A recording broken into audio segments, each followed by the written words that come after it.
Hello, my lovely subscribers and fantastic viewers. I welcome you all to our channel, English Language Treasure. How are you all? Hope you are doing great.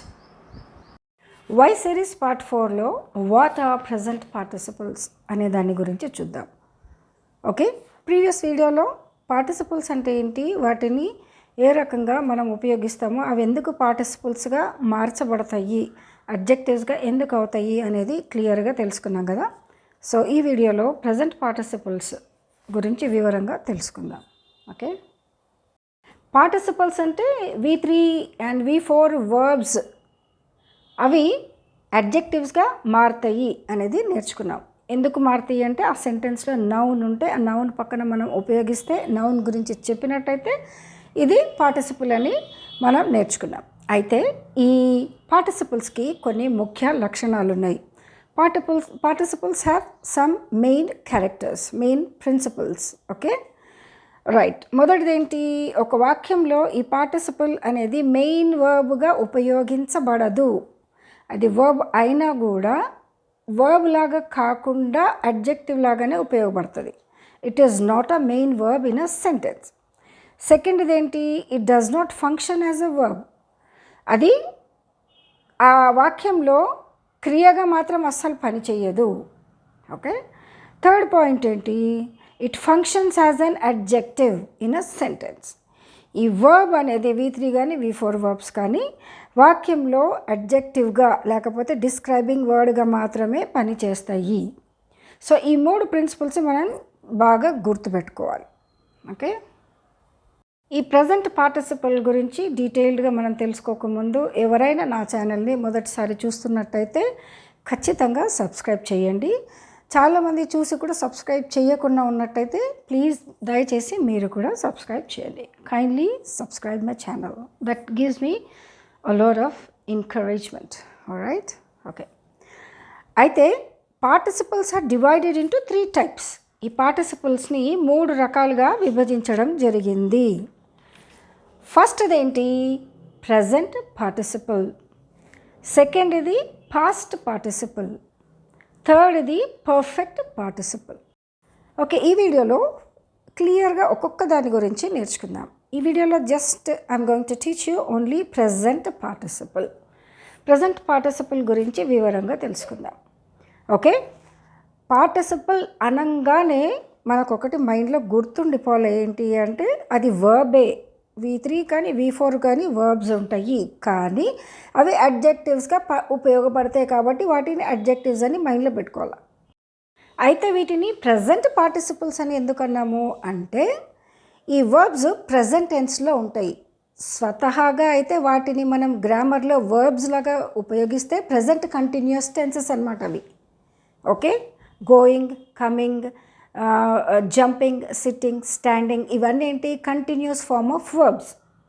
So ఇవే verbs present కంటిన్యూస్లో ఉన్న వర్బ్సే అది వేరే సెంటెన్స్లో noun గురించి చెప్పినప్పుడు అది అడ్జెక్టివ్గా మారుతుంది, కానీ ఫామ్ మాత్రం ING ఫామ్లోనే ఉంటుంది.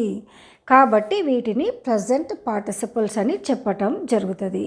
అంటే ప్రజెంట్ పార్టిసిపల్స్ ఏ రకంగా ఫామ్ అవుతాయి, క్రియాపదాలకి ING అనే వర్డ్ని చేర్చటం ద్వారా ఈ పదాలు ఏర్పడతాయి.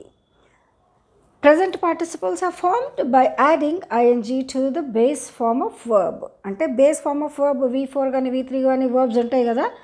First form of verb go అని ఉందనుకోండి, గోయింగ్ ING యాడ్ చేస్తే గోయింగ్ అవుతుంది. అది వర్బ్గా ఉపయోగిస్తేనేమో అది ప్రజెంట్ కంటిన్యూస్, అది పార్టిసిపల్గా ఉపయోగిస్తేనేమో అది అడ్జెక్టివ్. సో దాని గురించి క్లియర్గా నేర్చుకుందాం. ఓకే, ఇక్కడ నేను కొన్ని ఎగ్జాంపుల్స్ ఇవ్వడం జరిగింది. Dancing doll, working machine, running train. అంటే ఈ dancing doll, dancing, working, running ఈ 3 actually present continuous form of verbs. మనం ప్రజెంట్ కంటిన్యూస్లో వర్బ్గా వాడితే ఈ రకంగా వాడతాం. ఎందుకు, ING ఉంది వాటికి, కాబట్టి ING ఫామ్లో ఉన్న వర్బ్స్. కానీ ఇక్కడ మాత్రము డాన్సింగ్ తర్వాత డాల్ వచ్చింది. డాల్ అంటే నౌన్. ఓకే, అంటే ఏంటి, ఈ డాన్సింగ్ అనేది నౌన్ గురించి మాట్లాడుతుంది. ఇక్కడ నాట్యం ఆడుతున్న బొమ్మ అని అర్థం. నాట్యం ఆడుతూ ఉన్న బొమ్మ అంటే ఏంటి, బొమ్మ గురించి చెప్తుంది ఇక్కడ. కాబట్టి ఇది అడ్జెక్టివ్. అట్లాగే వర్కింగ్ మిషన్, వర్కింగ్ అనేది మెషిన్ గురించి చెప్తుంది. అంటే ఏ రకమైన మెషిన్ అది? బాగా పనిచేస్తున్న మెషిన్ అని చెప్పటం జరిగింది. కాబట్టి అది అడ్జెక్టివ్గా అంటే డిస్క్రైబింగ్ వర్డ్గా ఉంది. అట్లాగే ట్రైన్ గురించి, రన్నింగ్ ట్రైన్ ఎట్లా ఉంది? రన్నింగ్ ట్రైన్ అంటే వేగంగా వెళ్తున్న ట్రైన్ అని చెప్పటం. ఓకే, కాబట్టి ట్రైన్ గురించి డిస్క్రైబ్ చేస్తుంది. కాబట్టి రన్నింగ్ అనేది అడ్జెక్టివ్. సో డాన్సింగ్ అనేది V4 వర్బ్, డాల్ అనేది నౌన్. కానీ డాన్సింగ్ డాల్ అని 2 పదాలను కలిపి రాసినప్పుడు అది అడ్జెక్టివ్ ప్లస్ నౌన్గా మారుతాయి. అప్పుడు వాటిని ప్రెజెంట్ పార్టిసిపుల్స్ అంటాము. ప్రెజెంట్ పార్టిసిపుల్ అంటే అడ్జెక్టివ్, ప్రెజెంట్ అంటే ING ఫామ్లో ఉంటుంది అని గుర్తుపెట్టుకోవాలి మనం. రైట్. సో ఇవే పదాలను సెంటెన్సెస్లో ఉపయోగిస్తే ఏ రకంగా సెంటెన్స్ ఫామ్ అవుతుంది అనేది చూద్దాం. The girl liked the dancing doll అంటే ఆ అమ్మాయి నాట్యమాడుతున్న బొమ్మను ఇష్టపడింది. ఓకే, అయితే ఈ సెంటెన్స్లో మనకు 2 వర్బ్స్ ఉన్నాయి.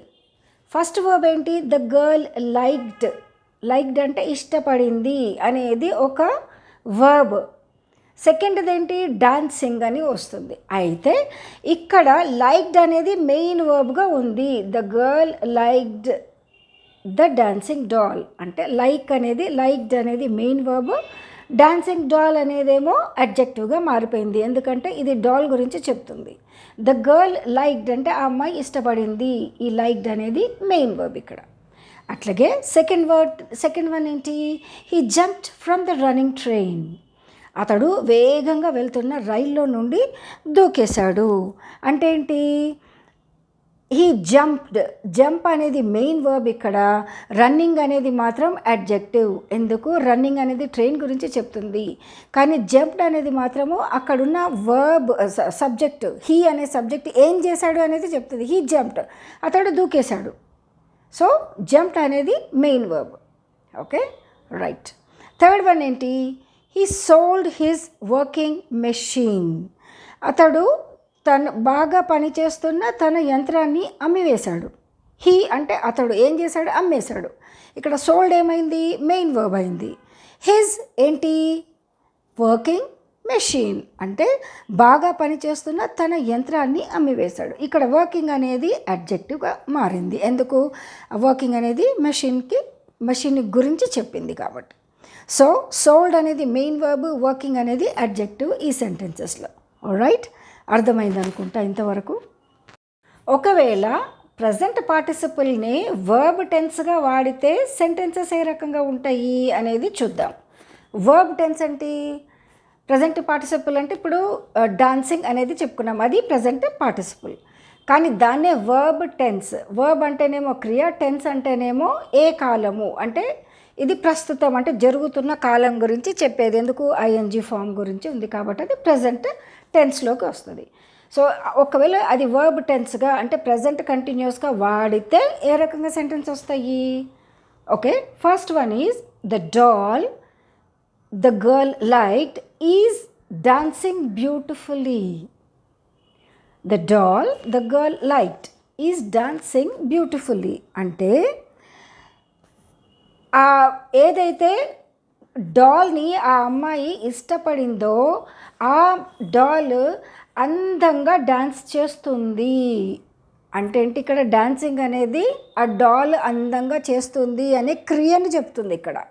ఇక్కడ ఇది అడ్జెక్టివ్గా లేదు, క్రియగా మారిపోయింది. అది కూడా ఏంటి? ప్రజెంట్ కంటిన్యూస్ క్రియగా. అమ్మాయి నుంచుంది షాప్లో, ఆ డాల్ నాట్యం ఆడుతూ ఉంటే చూస్తుంటే అనుకుంటాం కదా, అబ్బా ఆ డాల్ ఎంత బాగా డాన్స్ చేస్తుంది. అంటే ఏంటి? డాల్ చేస్తుంది అంటే ఏంటి? యాక్షన్ చేస్తుంది. కాబట్టి దాన్ని ఈ రకంగా వాడితే అది వర్బ్ టెన్స్గా మారుతుంది. రైట్, అందుకే మీకు ఈ ఎగ్జాంపుల్స్ చూపిస్తున్నా. అది వర్బ్ టెన్స్గా అయితే ఏ రకంగా మనం వాటిని ఫామ్ చేస్తాము అనేది. ఓకే, సెకండ్ ఎగ్జాంపుల్ చూస్తే the machine he sold is working well. అంటే ఆయన ఏదైతే మెషిన్ని అమ్మేశాడో అది చాలా బాగా పనిచేస్తుంది. ఎవరికో అమ్మేశాడు, వాళ్ళు తీసుకెళ్లారు, వాళ్ళు కూడా ఇప్పుడు వాడుకుంటున్నారు. ప్రజెంట్ కంటిన్యూస్ ఇప్పుడు వాడుకుంటున్నారు. అది బాగా పనిచేస్తుంది అంటే the machine he sold is working well. అతడు అమ్మి వేసిన యంత్రం బాగా పనిచేస్తుంది అనే మీనింగ్ వస్తుంది. అంటే ఈ దాంట్లో ఈ సెంటెన్స్లో మెషిన్ అనేది ముందు వచ్చింది, సోల్డ్ అనేది తర్వాత వచ్చింది, వర్కింగ్ అనేది బాగా పనిచేస్తుంది అని క్రియను చెప్తుంది. మెషిన్ యొక్క క్రియ చెప్తుంది, మెషిన్ యొక్క క్వాలిటీ చెప్పట్లేదు. మెషిన్ ఏం చేస్తుంది అంటే బాగా పనిచేస్తుంది అని చెప్తుంది.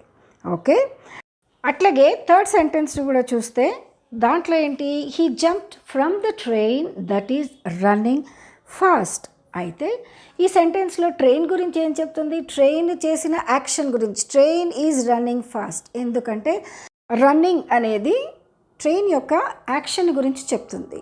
ఎందుకు, రన్నింగ్ అనేదేమో V4 వర్బ్ అంటే ప్రజెంట్ కంటిన్యూస్ వర్బ్, దాని ముందు ఈజ్ అనే సపోర్టింగ్ వర్బ్ కూడా ఉంది. అట్లే అన్ని సెంటెన్సెస్లో మనం చూస్తే is dancing, is working, is running అంటే ఇది main verb, present continuous verb, దానికి ముందు ఈజ్ అనే సపోర్టింగ్ వర్బ్ వచ్చింది. ఎందుకు, ఇవన్నీ ప్రజెంట్ కంటిన్యూస్ సెంటెన్సెస్ కాబట్టి, వర్బ్ టెన్సెస్ కాబట్టి. ఓకే, సో ఈ రకంగా వర్బ్ టెన్స్గా ఉపయోగిస్తేనేమో సెంటెన్సెస్ ఈ రకంగా వస్తాయి.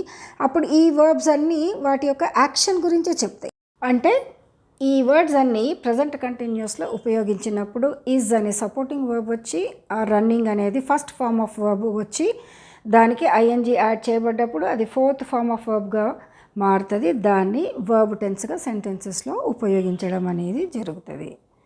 I think you feel little complicated here, but ఒక్కసారి మనం కరెక్ట్గా అర్థం చేసుకున్నట్టయితే it's very very simple, there is no need to get confused. Okay, so ఈ లెసన్లో మనం 2 మెయిన్ పాయింట్స్ గుర్తుపెట్టుకోవాలి. ఏంటి అంటే, first point is if the ING verb అంటే V4 verb works as main verb. Main verb అంటే ఏంటి, యాక్షన్ గురించి చెప్పాలి. ఆ సెంటెన్స్లో యాక్షన్ గురించి ప్రజెంట్ కంటిన్యూస్లో చెప్పినట్టయితే, అంటే ఈజ్ అనే సపోర్టింగ్ వర్బ్ వచ్చి ఆ యాక్షన్ వర్బ్ వచ్చినట్టయితే దాన్ని then we call it present continuous. Example dancing. Okay, is dancing అనేది ప్రజెంట్ కంటిన్యూస్.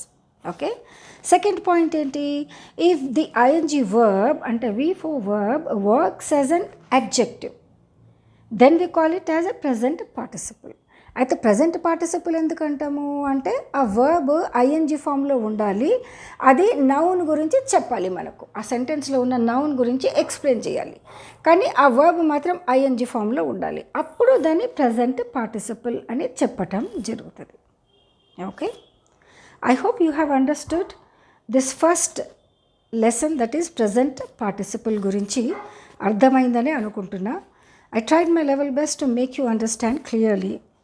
నిజంగా మీకు అర్థమైనట్టయితే, కాన్సెప్ట్ నచ్చినట్టయితే kindly like, share and most importantly subscribe.